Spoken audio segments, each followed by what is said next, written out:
Did you know that up to 80% of people are walking around with a mineral or a nutrient deficiency that could be affecting their sleep, their mental health, and so much more? To find out more, and if you might be fitting into that category, stay tuned for today's video.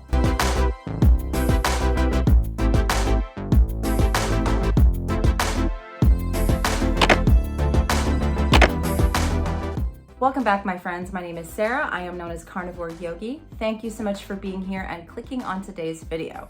Today's guest is Dr. Leland Stillman, who is a quantum functional medicine doctor who resides in Florida. Now, I'm going to link in the show notes his YouTube channel and all of his information, including his Substack, where you can get him uncensored, which I highly recommend. But I have been binge watching his YouTube channel for quite some time. As I mentioned in that intro, the topic of mineral and nutrient deficiencies is very fascinating to me because it can lead to a whole host of issues that we blame on the wrong things. And then people end up taking medications that they don't need. And if you guys have been around this channel for a while, you know I am all about trying to keep people off of medications and out of the doctor's office. So I do hope this conversation is very helpful and informative to you.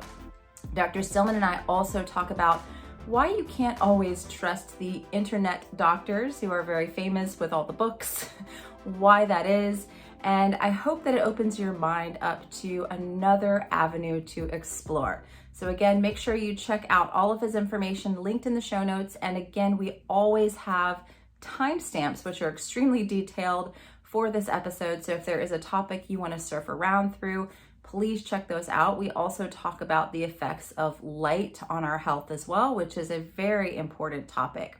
So thank you guys again for watching. The timestamps, show notes, all that detail is brought to you by my two sponsors. The first one is Upgraded Formulas. You can use my code YOGI12 or YOGI if you've already used YOGI12 before to save on their hair tissue mineral analysis, which is a great way to check your mineral status from the comfort of your own home. Speaking of those mineral deficiencies, and I always recommend getting a consultation with that test because they are a little difficult to read. But these are extremely valuable for identifying those deficiencies in yourself that could be leading to larger issues.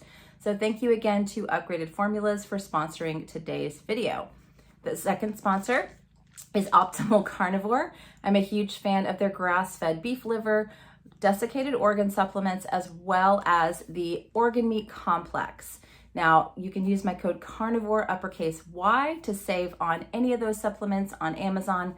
Link again in the show notes. I hope you guys enjoy today's episode, and thanks again to my sponsors. Have a great day. Bye. All right, guys, thank you so much for coming back to the channel and listening to today's episode. I am really excited about today's guest. Dr. Stillman is a functional medicine doctor in Florida, and he views health a little bit differently than what I think most functional medicine doctors do, more through a quantum lens. And so I'm really excited to have him on the show. Thank you, Dr. Stillman, for being here. Thank you for having me. Yeah, let's talk a little bit about your background, how you got into the type of functional medicine that you do.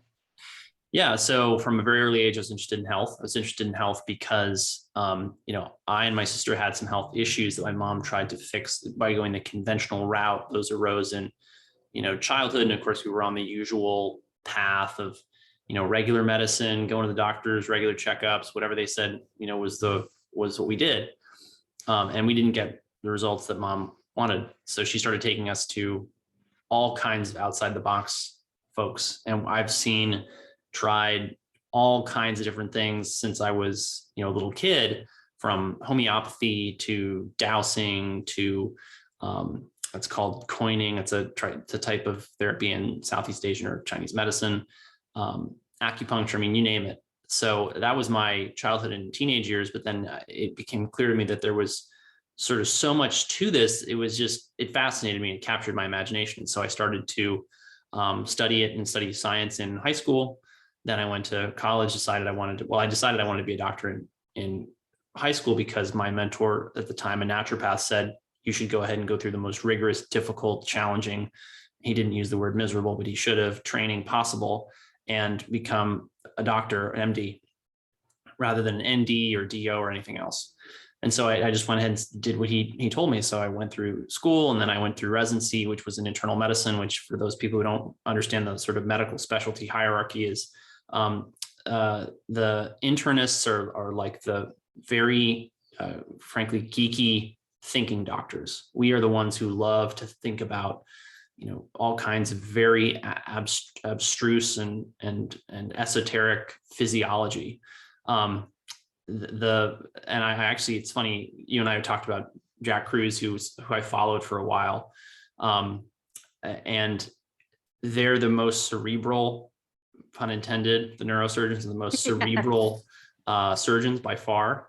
And the internists among the non-surgical specialties are the most cerebral. And we really love details. And that's how I got into then thinking about health in a very comprehensive but also deep way, because it became apparent to me that there's people running around with this sort of just these vague notions of what things are without actually drilling down and understanding it. And the more I studied, the more I read, the more questions I had, and the more incomplete everybody's paradigm seemed to be. And then you get into, like you said, the quantum world and quantum biology, and you begin to really ask questions of, oh my gosh, how complex is this whole thing, and how much does all this quantum stuff matter? And that's how I practice now, is trying to take in all these factors into account, that most doctors are completely, they don't know how to use them, and they don't know how they can hurt or harm or contribute to the diseases their patients are experiencing. Yeah. And you have it's called the balanced protocol. Is that correct? That's your practice name? I don't know if I can say I have it, but Dr. Beck is my mentor.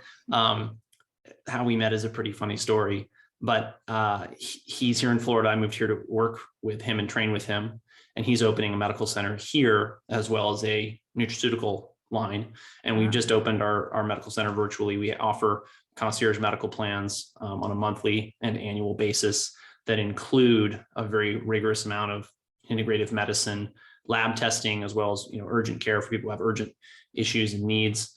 In the Orlando area, which is where we really are, we offer house calls. And as soon as we have the clinic doors open, which of course, like all construction projects, it's over budget and behind schedule. So it's not quite open yet, but once we have doors open, we'll be welcoming patients for all kinds of different things, like dermatological procedures, chemical peels, Botox injectables, stuff like that. So that's what we do. Balanced Protocol is Dr. Beck's brainchild, 20 some years in the making. When I met him, because many people who are listening to this have never heard of him, and I hadn't either until a few years ago. But I told him when I met him, I said, in this business, you're either busy getting good or you're busy getting famous. And it's funny because I'm just reading a book, not going to mention it by name, but I'm going to be putting out some content on this. The biggest influencers in the functional medicine, integrative medicine world are really just busy promoting themselves and each other in this kind of vast web of self-promotional hype. And they have absolutely no idea how to actually get patients better. And that's why when they actually get sick, they come to people like myself and Dr. Beck. I am so glad you said that, because and I've actually heard you speak on some of the more popular books. I forgot to even mention that before I turned on the camera, because one of them is really getting a lot of notoriety right now. And I've heard you kind of talk about the whole drop acid thing. And I'm like, this kind of seems a little BS to me. Well, that was one of the a lot of the that stuff really just seems like, are you just trying to get famous, or like, what's the deal with this? So I'm glad you said that. And here's the thing, and this is what attracted me to Jack Cruz initially, is that he has all this information on light and EMF and all this quantum stuff. And when you dive into that and you realize how deep that rabbit hole goes, when you then try to step back out and look at what the functional medicine doctors are doing, which is like really superficial stuff, you just can't go back. I took IFM's initial course. That's, for the people who don't know, that's the Institute for Functional Medicine. I took their initial course because Dr. Beck asked me to. And, it's $29.50 for a physician, and it's a bunch of online modules. There's nothing live, there's nothing in person. There's no actual, like, them taking care of you or mentoring you or anything like that. And it's all this, it's so vague, abstract, unhelpful. There's no real actual information about how to practice. And it's stuff you could get from reading half a dozen, health and wellness books, not even that, by these IFM, gurus who are busy. Like I said, it's their next book, it's their next supplement line, their next supplement launch, and you just watch this go by. It's this merry-go-round of, oh, this week it's serapeptase, and next week it's papain, and next week it's this thing, and the next month it's another thing. And now it's, and the irony to me of the book you were alluding to, which is Drop Acid by David Perlmutter, is that he gets into this whole uric acid thing. Having published a book called Grain Brain, which is a great prescription to increase your uric acid levels, which is what the book Drop Acid is all about, dropping the uric acid levels. And when I found that out, I was like, how on earth is he going to create a meal plan that is feasible based on both Grain Brain and Drop Acid? And I can tell you, I was impressed that he was able to actually come up with any recipes. The macros are crazy. The micronutrient profile is pretty out there. You could make some serious nutritional mistakes trying to follow all this unless you did it really carefully. So yeah, I mean, these people are not really clinicians. And if they were, they aren't now, and they don't have a robust clinical method. And what I love about Balance Protocol is we don't just drill down to really abstruse, esoteric academic details. We really explain to patients, here's what you've got to do. And I can spend a lot of time talking with people like you on podcasts like this about, isn't it cool that how our sense receptors work and how they work via molecular resonance, and you can tell what something smells like if you calculate, I can't remember what it is, but it's something like this specific type of quantum resonance that determines what things smell like. At the same time, that is of absolutely, virtually no practical value to people who say, but I need you to get me better yesterday because I'm too sick to function, or I soon will be too sick to function in my daily life. Yeah, it's so frustrating from where I'm sitting, because I do some consulting. I do talk with a lot of people, and I get, tons of messages daily from YouTube, from Instagram, emails of people who are really struggling with their health. And a lot of them have consulted these kind of like famous doctors. They've spent $500 to $1,000 an hour to these doctors who are really not in practice. They are just trying to get famous, and they have a big social media following. So people just are like, well, I might as well just give them all my money, and then they're no better. Like I could help them more. Or they shuffle them off to their PA or their NP. Oh yeah. Yeah. You don't even get the real doctor.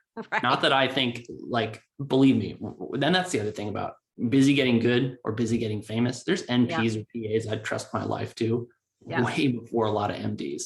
So I'm not trying to put them down, but what's interesting is the model in this business is, okay, you gain a reputation, you gain a following, now hire a lackey who can do all of the grunt work, convince people to go through your whatever, and that's it. And, I'm happy to have people work with PAs and NPs because there really is only one of me.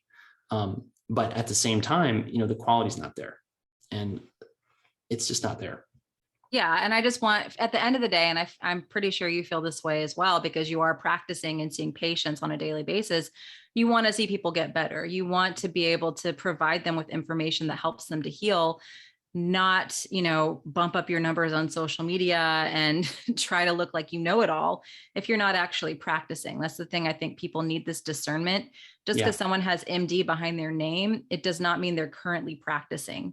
Some of them just interned and now they're like, well, I'm MD so-and-so, and I know all this. And it's like, but you never practiced. Or they have multiple board certifications and they know all the right answers on our board exams. And then they took a functional medicine course over a weekend or over 6 months. And what you'll see is that the people in the marketing business in this world, they're very aware of who's coming into the fold, who's good looking, charismatic, capable, and they snatch them up and they say, listen, we've got a turnkey solution for you. All you've got to do is work with our ghostwriter, our social media team, our legal team. Here's what it's going to cost. It's a nominal cost. And then it's just, it basically ends up being profit sharing. And then because they have this, because that's the other thing about what's happened with health and wellness on the social media sites, is that because it's so popular, they've monetized the advertising for it so effectively that it's very hard to get your message out there organically. Yes, very much so. And then on top of that, they suppress a lot of keywords, a lot of searches, a lot of things. So if you say things like immunity, and if you want me to tank your YouTube ratings right now, give me 10 seconds. I spent all last year with like 0 videos getting picked up. 0. I mean, it was crazy because I must have said, I don't know what I said. I don't know what I Oh, I did, but watched my engagement drop with certain things I said. terrible. It Yeah. is what it is. But Yeah. that's a sign that I think it's Paul Joseph Watson on his, I think I have this mug from him, and it says, if the situation were hopeless, their propaganda would not be necessary. And I like that. Yeah. Keeps me going. Yeah. But anyway, if I wanted to sell out, I could do it. I know who to call. I know what to say. I know what videos of mine to take down. And, that would be very easy. But I really didn't get into this business to make a lot of money. In fact, like we were talking about before, I'm not going to drop where this happened, but and people who know me, who followed me for a while, know that I've been very outspoken on the politics of the last 2 years. And people may not agree with everything I say, but you can tell that. Well, basically, like I was telling you, is and just as one example, right? I had a podcast reach out to me, book me for an interview, and then cancel on me the same day that the podcast author owner finally started following me on Instagram. She obviously hadn't done her research, and then they canceled on me inexplicably with no plan to reschedule. So, I lost like a 1 million person reach podcast appearance. Wow. Part of of selling out is playing the game and not using the keywords and that are going to get you demoted and not talking about the politics of it. And that's it's a reality. I've actually enjoyed in the last 2 years. Number one, I don't get patients coming to me anymore who are not on the same page as me as far as basic values, things like personal autonomy, individuality, basic human rights and liberties, right? And I've really enjoyed that. On top of that, it's also told me who amongst my colleagues has the stones to do what's right, and who's basically either too cowardly or too stupid to recognize what's really going on. And that's, I'm sure a lot of people listening to this, our friends, circle of friends has shrunk. There's certain family members we don't necessarily talk to or interact with anymore. But that's life, trying to tune into what's real and get great results. Because that's what I really am passionate about, is getting my patients great results.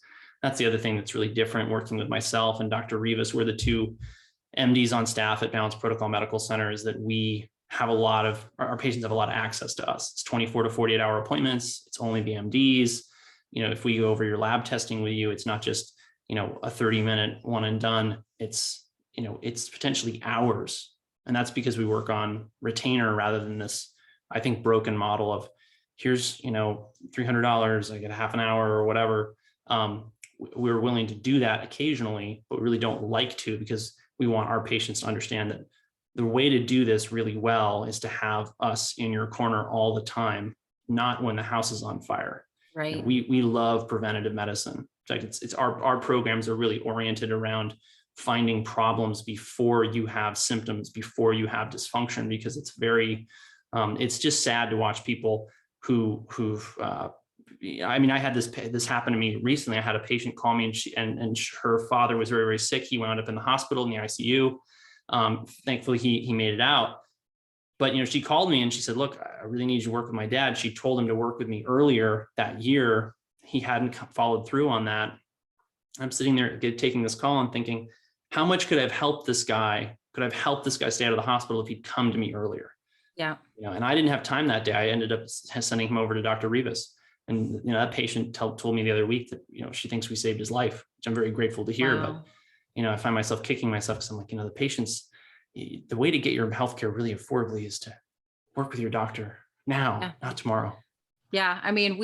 For my daughter, we had to pull her out of the regular pediatrician. We drive an hour south of here to work with a pediatrician who understands, all the things that aligns with our values, which is hard to find, but we do pay a lot to take her there. And I'm blessed that we can afford to do that for her, but we need someone who can work on preventative care and to run things that we need them to run, and who actually just understands and isn't just trying to force pharmaceuticals on my child, because that's never worked for her. Like in her year, she's 15 in December, we've never found that treating her with large amounts of pharmaceuticals has been the answer. It's always been such an something different. Barrel. Yeah, it is. And that's what typical, regular medicine wants to do. So Yeah. yeah. And I think it's saved us a lot of heartache. It has been an investment, but it saved us a lot of time and a lot of heartache. And I see a lot of other families that they've put their kids on these, kind of antipsychotic medications and all Oh my these gosh. different Yeah. drugs. And now they're running into more trouble as they're in their I know. teenage years. It's terrifying to me. But I'm the crazy mom who's stuffing salmon roe down her throat and making her drink her Quinton minerals every day and structure Yeah. water and turning Right. off the Wi-Fi. And it's, it does make a huge difference for her behaviorally and elsewise. It does. It Yeah. totally does. And the literature is there to support this. Yeah. It's not like no one's published on this. But what's funny about it is that the pediatricians, I mean, the science has changed so much in the last 100 years. And Yeah. it's interesting to go back through it because, I've read papers, from like the 1920s, 100 years old now. And I've read papers from, the 40s, 50s, 60s, 70s. In the 1980s and 90s, things really changed. Medicine as a commercial venture really took off.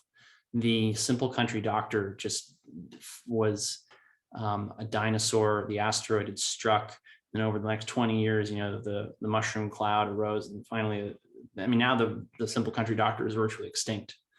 And with that, commercialization has come this incredible ignorance about what's actually put down in the literature.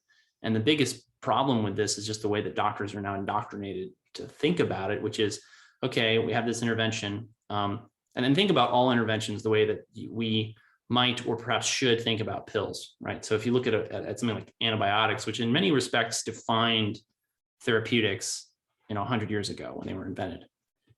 And if you give someone with an infection the right antibiotic, virtually 100% of them will get better. At least if you have enough time and you can do enough supportive care and they're not, hopelessly ill already. There are a certain number of people with advanced age, extremely frail, or with advanced medical conditions, terminal cancers, et cetera, who it doesn't matter how aggressive you are, they're going to die. But antibiotics are amazing, right? And so doctors think about this. They think, if the problem responds 100% of the time to the pill, therefore the pill is in the treatment or the benefit to the problem. Or if you have a large enough sample of people and enough of them see a survival benefit or a reduction in hospitalization or a reduction in some metric that you're interested in, right? Then it must work.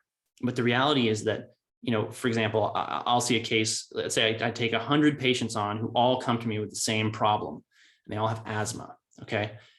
I might find that 50% of them have atrociously dysfunctional breathing patterns, which if you read the work of Vladimir Buteyko, he set down how you treat asthma with breathing exercises and changing breathing mechanics. That's Patrick McKeown, Oxygen Advantage, James Nestor, blah, blah, blah. I might find that 30% of them have horribly polluted indoor air. They've got dust mites, they've got cockroaches, they have a mouse infestation, they got new carpet and don't realize that it has off gas. They're sensitive to some scent, smell, perfume, fragrance that's in their environment. I mean, what people don't realize about how things are impacting their health is just amazing. They could have some kind of dietary association, like maybe they're very sensitive to sulfites or MSG, and it's creating some kind of weird airway reaction. I mean, the list goes on and on and on. But if you do a study of this, well, first of all, with breathing mechanics, is the patient actually compliant? Well, if you don't get any compliance, and if your spiel is, okay, here's how you breathe, bye, that's not going to work. You have to have follow-up with patients. You have to have a robust clinical plan. And that's why people will say, oh, well, this study didn't show that everyone got better, or this study only showed a small success rate or whatever. And it's absurd. They're thinking about it all wrong. And if you actually take the time to really take a history and really take care of people and try and figure out what are all the different factors contributing to their illness. And if I treat all of those factors, not just like, oh, you all must have dysfunctional breathing mechanics. You all must have a cockroach infestation. You all must have, food allergies. No, you all have a unique biochemistry, a unique immunological balance in your body, unique set of hormones and neurotransmitters and all these other things. And so that's how clinical medicine really should be. That's how I practice it. That's how Balance Protocol is wired. We work people through the framework where we have an order of operations. We have certain things that we we address first or we address later. And we're very, but it's also a framework. So we will jump around sometimes because sometimes people need acute interventions, and we have to deviate from the overall protocol. Or not protocol, but order of operations. Yeah, I love that. And I wanted to talk to you a little bit about minerals because I've heard you, like I told you before we started this, I've been binge watching your YouTube channel, and I'm going to link that in the show notes for anybody watching. Please go and check out the YouTube channel because there's so much information.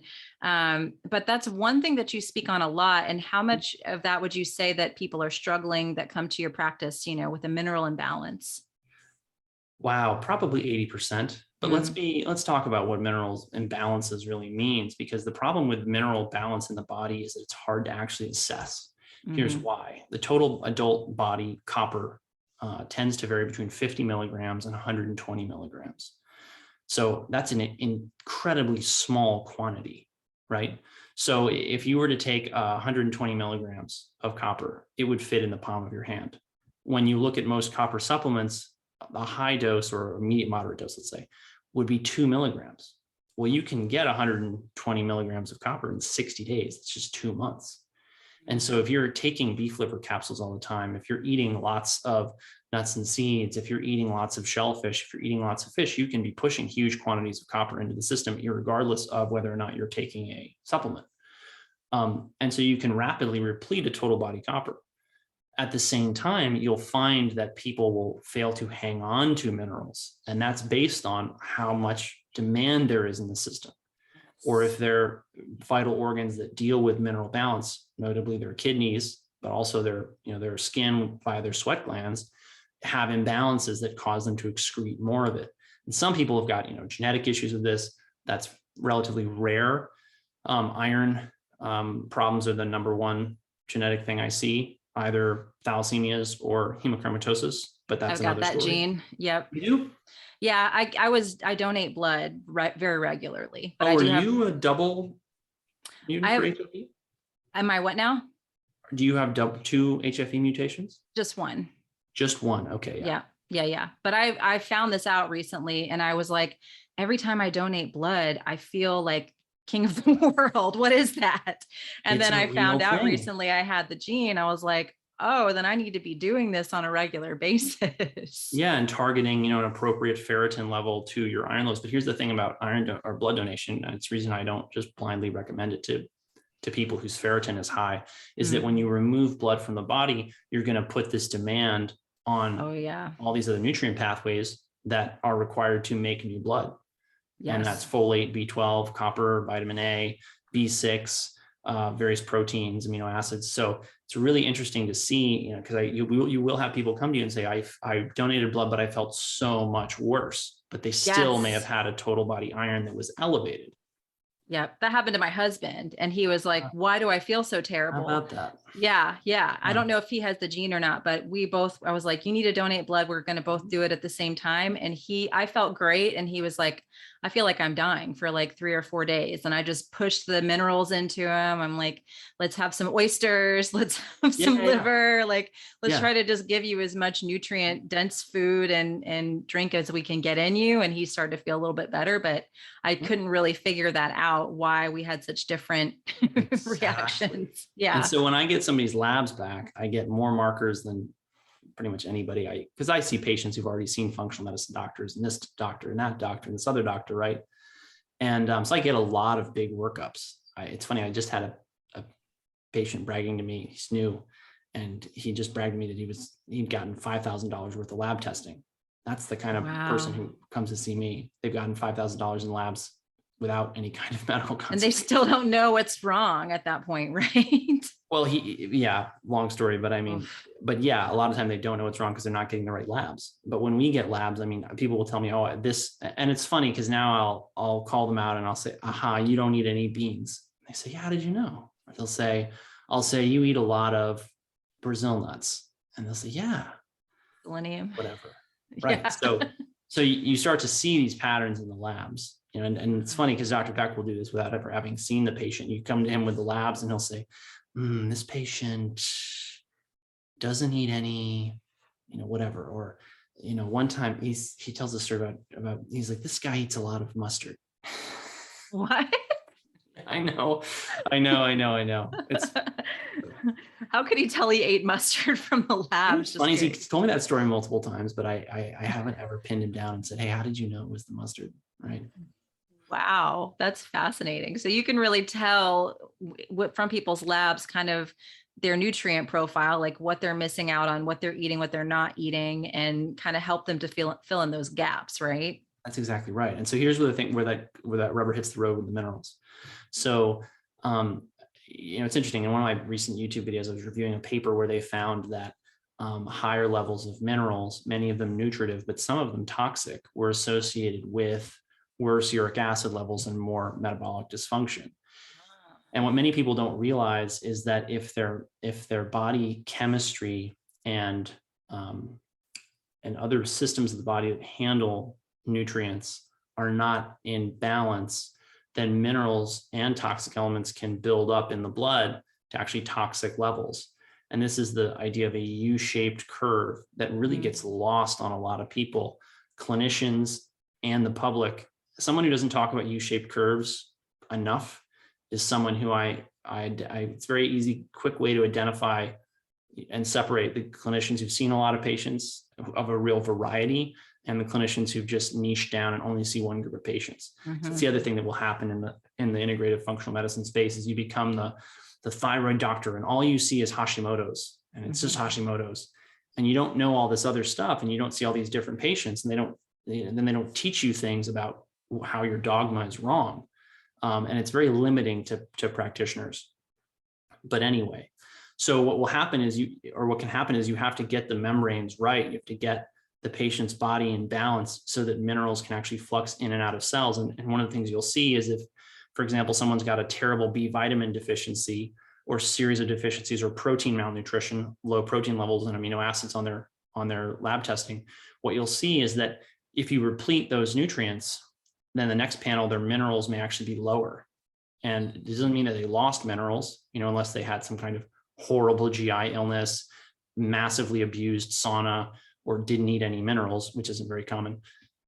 And the reason that their minerals will drop is that they've been taken up into the cells to make new molecular machinery, because you put the B vitamins back, or the amino acids or whatever, back into the system, and suddenly it had the fuel it needed in order to really function well. And that's why we don't jump to detox in our practice. We've seen so many patients. I mean, it's very common for somebody to come to me and say, I got sicker when I was doing all these detoxes. Yes. Oh my gosh. Yes. I'm so glad you said that, because I just had a conversation with Ryan Carter. I don't know if you know who he is, Levite on Instagram. Yeah, Ryan. Yeah. Yeah. Ryan. I was just actually editing our podcast to go up tomorrow. Cool. But we just had a long conversation about how you have to work on redox before you send someone into detox. Yes. And that's like such a functional medicine thing, is like, I'm going to send you out with like all these detox protocols, but your body can't hold charge. Like your gut brain, blood brain barrier is penetrable all the time. You've got your phone up to your head. You're doing all this stuff to just break down the integrity of your body. Why would you send that person through detox? It's going to be a disaster. I know. And it's funny you mentioned that, because, and this goes along with the minerals, right? Because I've seen because I get a mercury panel on everybody. Yeah. And I've had some outright cases of mercury poisoning in my practice. I'm not just, like the health department has called me, Dr. Stillman, yes, hello, so-and-so has a critical mercury level, please treat it. Yeah, I know. Wow. I know. I thought it was overblown, because everyone's got, not everyone, but lots of people have fillings, and lots of people eat swordfish and tuna and whatever, but it's real. And it's not that it's a huge proportion of people, but it's not uncommon for me to get 1 or 2 high mercury levels a month in my practice. Yeah. And the symptomatology that goes along with it really varies, dose dependent. Around 11, 12, 13, I can't remember the units right now off the top of my head. You start to get a lot of overt symptoms. 6, 7, 8, people don't feel well, but you really want it well under that. And the pattern I've observed is that it's not just the fact that and it's so funny. It tends to be beautiful, successful women who go do healthy things like yoga and wheatgrass shots and whatever, but they also love their spicy tuna rolls with their girlfriends on, Thursday, girls' lunch or whatever. And it's so funny because I'll say to them, I'm like, you love the spicy tuna rolls, don't you? And they're like, how did you know? And it's because they'll have some broken detox pathway, which, by the way, is frequently associated with a nutrient that is very abundant in nuts, seeds, legumes, grains like B6 or folate. So the detox is not working. And then they're eating the tuna. So they're getting the input without getting the elimination. And so that's why, I stopped. That's why, you won't hear me saying everyone's got to do this, or everyone's got to do that, or you all are deficient in this, you all are deficient in that. Because what's funny is that people will hear advice from health and wellness professionals and they'll carry it to various degrees. I know patients who, for example, follow Jack, but I ask them, how much fish do you eat? And they say, well, we got tired of eating fish. So as much as we like Jack and respect him, we only eat it once a month. Okay, well, they are not going to have high mercury levels and they're not going to have high omega-3 levels. No. But I've had other patients who, same story. And I say, how much fish do you eat? And they say, well, I'm eating about 1 pound a day. Oh, Lord. Right. Now, if you eat 1 pound a day of shark, you will wind up in a psych unit for mercury toxicity. Wow. But if you eat 1 pound a day of sardines and anchovies and whatever, and you're hitting the sauna and you're detoxing and you're redoxing and you're doing all this stuff, right? You may not pop a high mercury level at all. Right. And so only through seeing patients do you really get this level of resolution, understanding, and knowledge, particularly when you're attracting the patients who've already been through all the other, protocols, which is who tends to find me, because I'm busy seeing patients, not busy getting famous. Yeah. And, that's such a great point. Like, we do seafood 3 times a week. Like, that's about how much, sometimes 4. Mm-hmm. But, when I first started following Dr. Cruz, and I started kind of talking with my private group members and sharing some of the stuff with them, I had one lady that was like, I've been eating sardines like twice a day. I'm like, stop. No, you probably should not be having it that often. And it's hard for people to understand like nuance. And it's hard for people to understand, like, yes, this is good for you, but like you said, that U-shaped curve, like we can't just have seafood at every single meal. Yes, it's important because you want to keep your 6-3 balance, but you don't want to do it constantly. Yeah. And I don't think I tied the loop back on that U-shaped curve, but that whole idea that there's sort of the Goldilocks principle. There's too much, there's too little, and there's, just right. And I'll see people all over the place. Yeah. Now I'm seeing a very small, very unusual, special proportion. I like to tell my patients they're all like snowflakes. They all melt and they all fall in their own special way. But it's true. And I do, like I said, attract people who are already doing potentially some pretty extreme, behaviors or choices in terms of in search of health, but they really don't understand where they are on that U-shaped curve as far as, are they doing too much, too little, and so on and so forth. And the details really make or break the case. Because, for example, somebody can hit their omega-3s right on the nose. They get a perfect level, just right. But they're eating the wrong type of fish and it's creating this mercury problem, or the other way, they can be eating lots of fish. But what people don't realize is a fish like cod has a protein to fat ratio in grams of 20 grams of protein to 1 gram of fat. That it's not a fatty fish. It's a cold water fish that's high in omega-3s based on the proportion of omega-3s in the cell membrane. But it is not as high, anywhere near as high as something like salmon, which is extremely fatty, or tuna, which is fattier than cod, but not as fatty as salmon. And so, when people say, oh, I eat a lot of fish, if you're eating, the person who's eating catfish and scallops and shrimp is going to have a low omega-3 level relative to the guy who's eating salmon and sardines and herring. And so all of these details matter. And that's why, I'll be very specific with patients, say, listen, you've got a B6 deficiency, you've got a low omega-3 level, and you've got a low arginine. So you should eat chia seeds, because that's going to give you all 3 of those things. And this way I don't have to give you an arginine supplement, and I don't have to give you an omega-3 supplement. I don't have to give you a B6 supplement, and that's one of the other things that really makes people like myself and Dr. Beck kind of anathema in a lot of the functional medicine community. Because you'll notice the book gets you to their website, gets you to their Instagram, gets you to their Facebook, gets you to their affiliate marketing location on their website, gets you to their green juice fast for detox, gets you to their supplement line, gets you to their, coaching course, gets you, that's the profit model. And it's very profitable when you have lots of people following you. Yeah. But you can't possibly, I have something like 19,500 on Instagram and, thousands of people following me on Facebook and YouTube and my newsletter, which people should check out at Substack.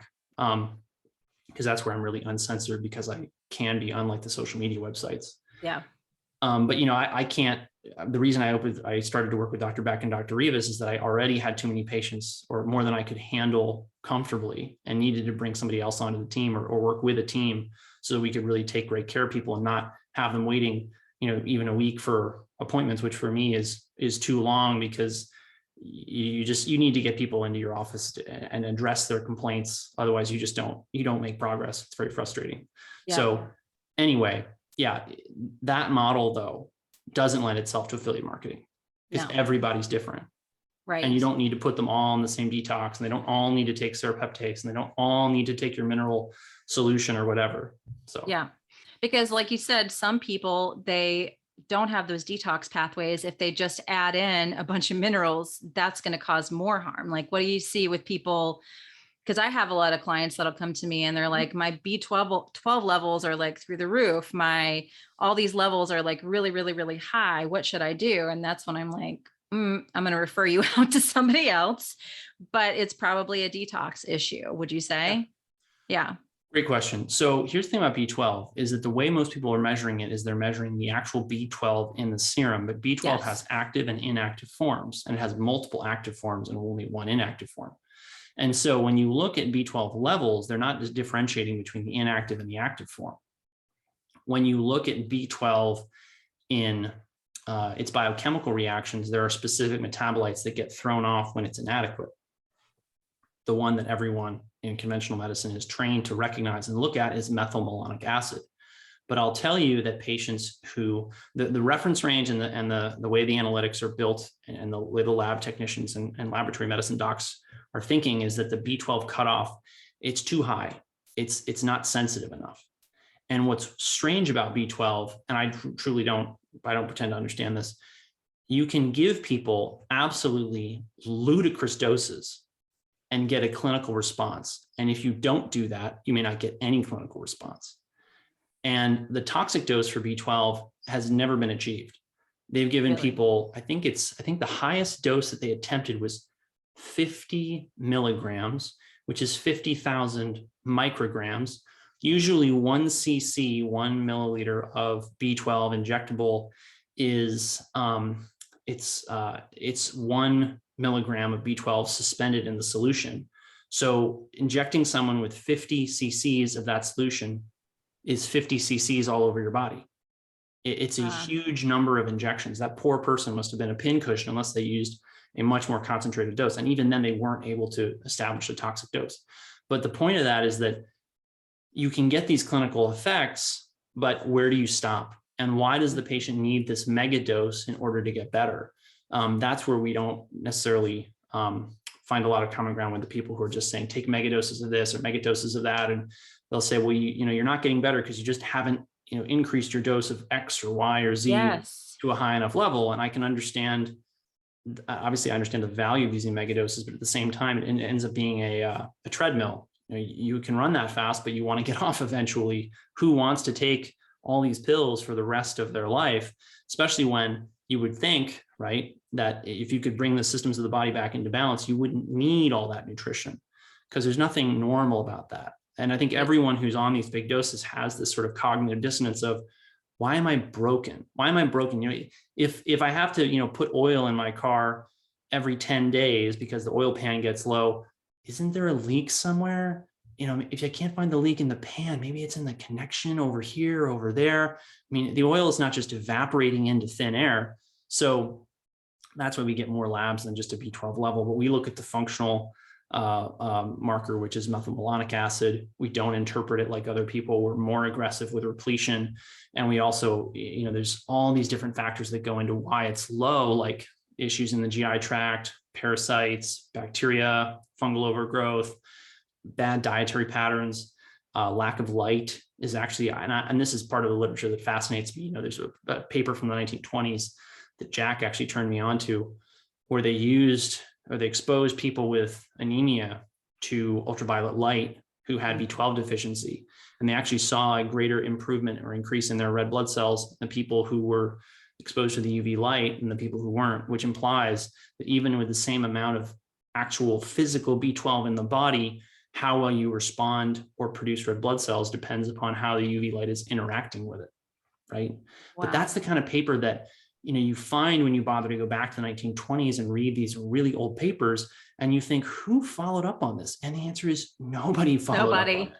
No one followed up on it because we didn't have a big budget for research. And then when we did have big budgets for research, it was all about how much research can we do for the pharmaceutical industry to advance things that will lead to their drug discovery, which is really what the whole edifice of science is, in medical science anyway, is about at this point. It's all the grants, all the funding, all the research projects, every head of department, every major lab.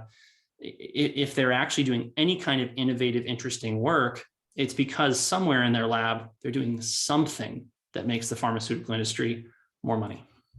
Yeah.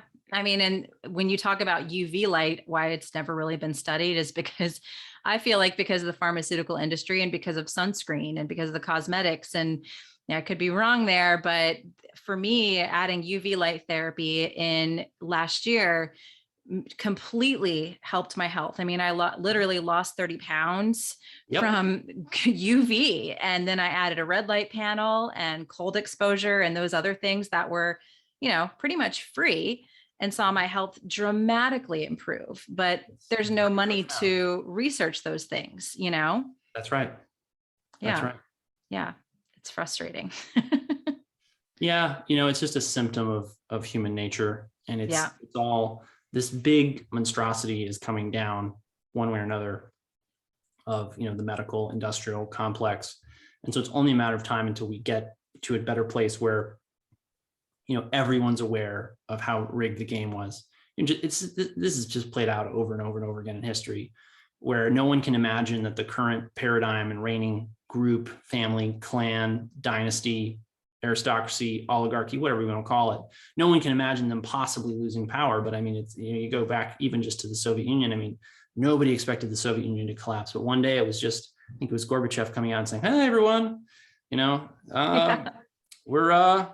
we're done here. Sorry about all the, death, famine, plague, police state, putting down your rebellions. We're not doing that anymore. Have a good day." Yeah. I mean, it's really terrifying to kind of see where things are going with with medicine, with health, and just, channels like mine. I'm always trying to kind of uncover things and bring people on who are going to give people an alternative point of view, because I mean, we need that. We absolutely need that. We don't want to wake up one morning and find out that the only, choice we have left to us is, or whether we're going to be eating, green cricket flour that's been milled by Klaus Schwab, or if we're going to be eating, army ant flour that's been milled by Klaus Schwab. Exactly. And that's why it's important that people, not just listen to these, but like subscribe, go to the newsletters, make sure that, the people you want to listen to who are willing to speak the truth have your email address. Yes. And that you then retain them in whatever capacity you desire right now, because I see my patients who come to me saving an enormous amount of money on their care. And it's funny because people they balk at putting down money with a physician when they're inculcated into this idea of thinking that you only spend thousands of dollars a year on your insurance, which you then either never use or that absolutely just extorts you at every possible moment over the course of the year. And with a real doctor, taking care of you on call for you, you'll actually get some real service, you'll get some real attention, and you'll get some real solutions to your problems and some real thinking and not just thinking, but some analysis of here's where you are, here's where you want to be. Here's what you've got to do in order to get there. Yep. Yeah. Any final thoughts before you got to run to your next appointment at all?